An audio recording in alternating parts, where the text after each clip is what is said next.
안녕하세요. 대단히 반갑습니다. K콘텐츠의 미래 김성수. 경계성과 저항성 무기인 K콘텐츠. 민주주의 발전하면 전 세계 성장 동력 될 것. K콘텐츠 성공은 10년 전부터 예고돼 문화 사대주의로 인식 못했을 뿐. 다양성 존중하고 창의적 비판 살아나야 K콘텐츠 경쟁력 확보할 수 있어. 2022년 2월 6일 서울 서초구 센트럴시티에 설치된 넷플릭스 한국 오리지널 시리즈 지금 우리 학교는 팝업존을 찾은 시민들이 각종 체험을 하고 있다. 사진 연합뉴스. 넷플릭스 드라마 지금 우리 학교는 이하 지우학 이전 세계 드라마 소비자의 열광적인 호응을 불러일으키고 있다. 오징어 게임과 지옥에 이어 세 번째 K콘텐츠 히트작이 될 가능성이 크다. 지우학은 이미 지옥의 기록을 넘어 13일째 OTT 순위 정상의 자리를 지키며 오징어 게임이 세운 최고 기록에 다가서고 있는 상황이다. 오징어 게임이 1위를 차지했을 때만 해도 한국 언론들은 두 번째 전 세계 1위 K드라마가 나오기까지 꽤 긴 시간이 필요할 것으로 봤다. 특히 50일 넘게 정상 자리를 차지하게 되자 오징어 게임이 마치 특별한 현상인 것처럼 분석하기 바빴다. 전 세계가 한국 드라마에 열광하고 있는 이유를 제대로 분석하는 기사는 찾아보기 힘들었고 오히려 외신에서 보도되는 분석을 번역해놓고 비로소 이해했다는 식의 사대주의적 기사까지 난무했다. 하지만 오징어 게임에서 골든글로브상 수상자가 나오고 오히려 한국 제작진들이 골든글로브의 인종차별을 비판하며 시상식 참여를 보이콧하는 상황에까지 이르자 한국의 언론들은 여태껏 게을렀던 자신의 책임을 도외시한 채 다른 K드라마가 세계 순위에 오르지 못하는 것을 뉴스로 다루고 있는 상황이다. 실제로 플릭스페트롤 기준으로 전 세계 3위까지 오른 고요의 바다는 일부 한국 언론에서 실패작이라는 꼬리표까지 붙였고 실패를 입증하는 저마다의 뇌피셜까지 따라붙기도 했다. K드라마 최초의 본격 SF 시리즈가 이렇게 폄하된 이유 중 그나마 근거가 있었던 것은 오징어 게임보다 늦게 공개되었다는 사실 하나밖에는 찾지 못한 필자로서는 참으로 당혹스러운 상황이었다.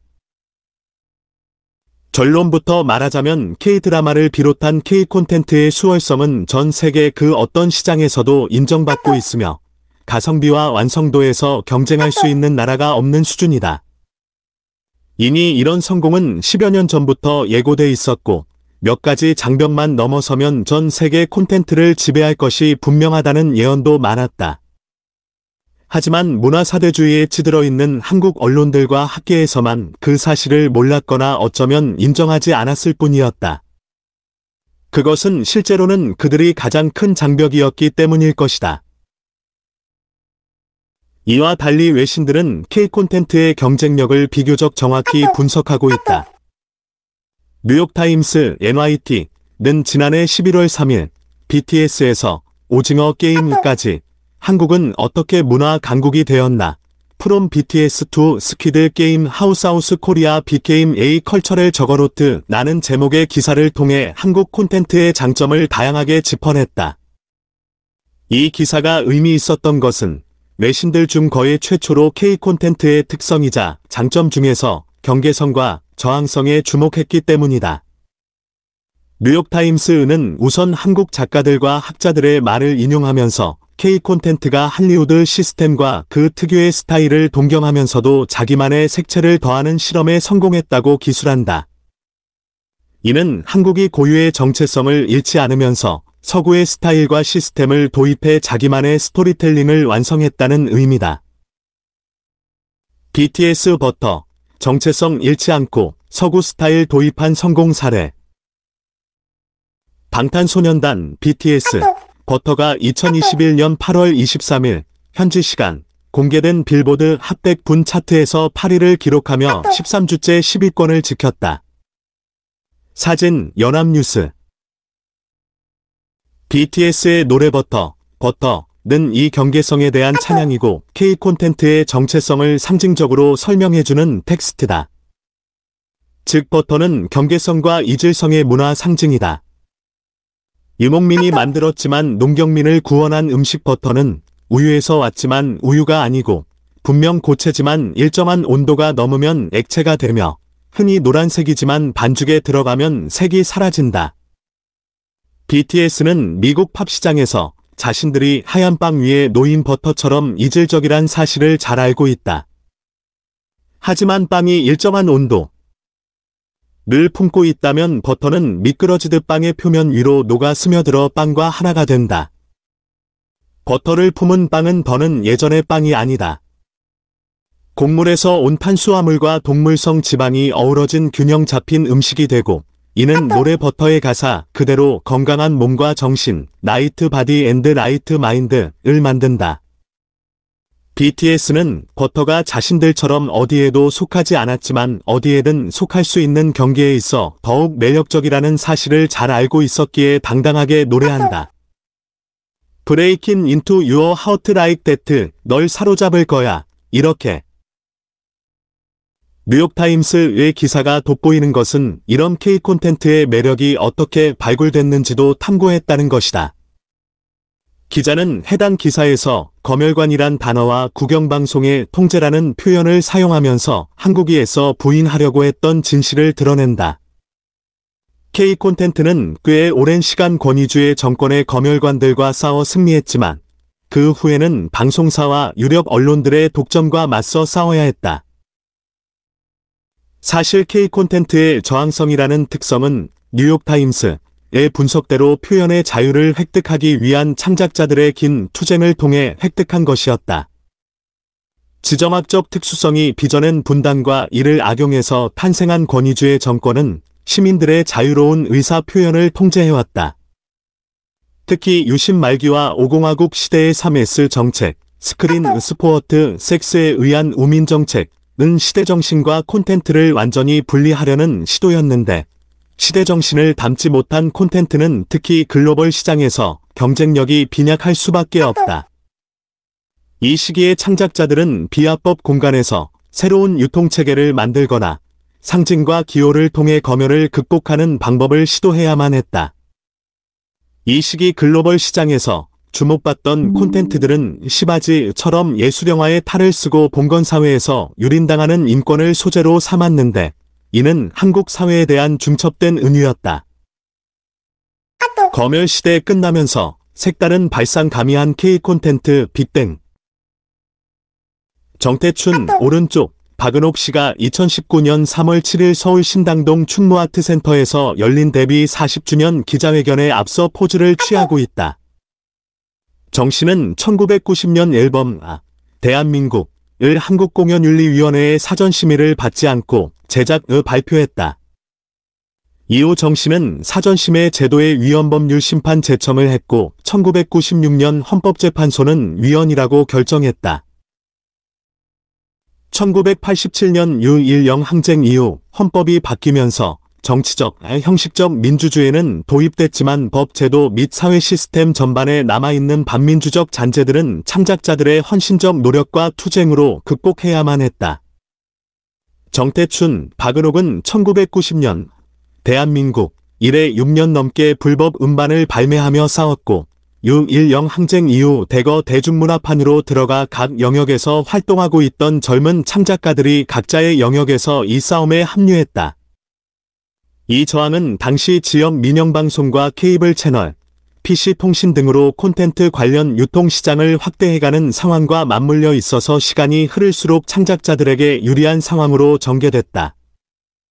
결국 정부는 대중문화 산업의 성장을 위해 검열 철폐를 받아들일 수밖에 없었고 이 과정에서 물꼬가 터지듯 색다른 발상들이 콘텐츠가 돼 쏟아졌다. K 콘텐츠의 빅뱅이 시작된 것이다. 그러나 검열의 시대가 완전히 종언을 고한 것은 아니었다.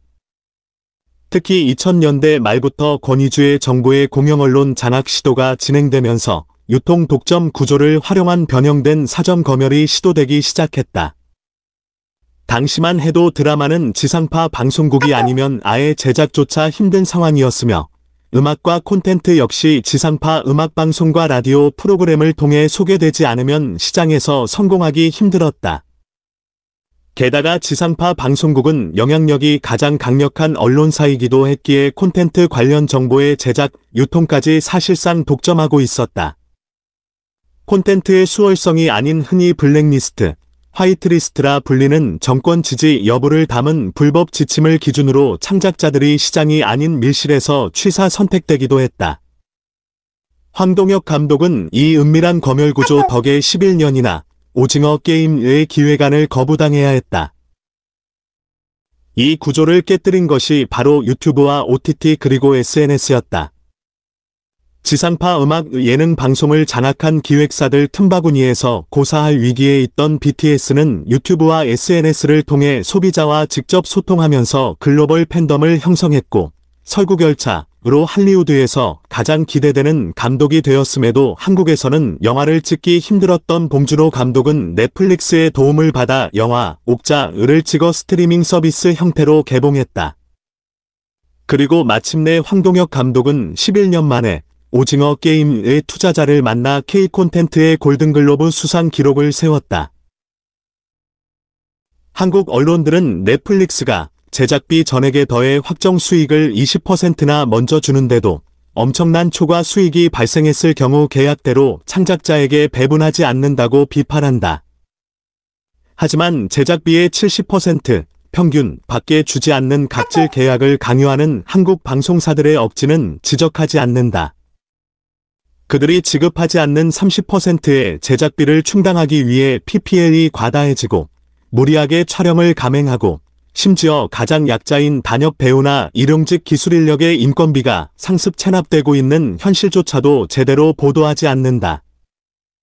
넷플릭스가 지원은 하대 현장에 간섭하지 않음으로써 창작자들의 아이디어와 표현의 자유까지 지키고 있는 것은 보도하지 않고 방송사들이 이런 갑질 계약을 하고도 시청률이 낮다는 이유로 대본 수정을 요구하고 심지어 일방적으로 조기 종영까지 하는 행태를 벌이고 있는 사실도 비판하지 않는다. 정말 황당한 것은 창작자에게 돌아갈 초과 수익을 넷플릭스가 가로챈다는 비판 보도가 대개 망 사용료를 지불하라는 주장으로 끝을 맺는다는 일이다. 창작자의 몫을 가로챈다고 비판하면서 그 돈을 왜 통신 대기업에 주라고 주장하는 것일까? 이 엉뚱한 전개는 통신 대기업이 광고주가 아니라면 이해할 수 없는 일이다. 예비 창작자들 지키는 창작자 기본소득 정책 바람직. 2022년 1월 10일 오영수의 골든글로브 나무조연상 수상을 게재한 골든글로브 홈페이지. 사진 골든글로브 홈페이지 캡처. K콘텐츠가 가진 경쟁력은 몇 년 사이에 흔들리지 않는다. 한국이 가진 경계성이라는 정체성이 갑자기 사라질 리 만무하며 수십 년간 쌓아온 창작자들의 노력과 무너진 유통 독점의 긍정적 효과가 시너지가 돼 선순환을 만드는데 지금은 가속도가 붙은 상황이라 쉽게 멈추지 않을 것이다. 동아시아에서 유독 한국만 지키고 있는 이 선순환 구조는 심지어 이웃 국가의 창작자들까지 빨아들이고 있는데 이런 상황에 예비 창작자를 지키는 창작자 기본소득과 같은 정책이 검토되고 있으니 더욱 강력한 경쟁력으로 작동할 것이다. 한국 언론과 방송사들이 정말 K콘텐츠의 지속적 성장을 갈망한다면 남의 콘텐츠를 베껴와도 장사할 수 있는 구조부터 버려야 한다. 이런 개혁은 다양성과 창의적 비판이 살아나도록 해서 언론과 방송사가 K콘텐츠의 비판적 지원자로 자리매김하게 할 것이다. 이는 민주주의의 발전을 의미하며 이렇게 되면 K콘텐츠의 경쟁력도 확보돼 앞으로 전 세계의 성장 동력으로까지 작동할 수 있을 것이다.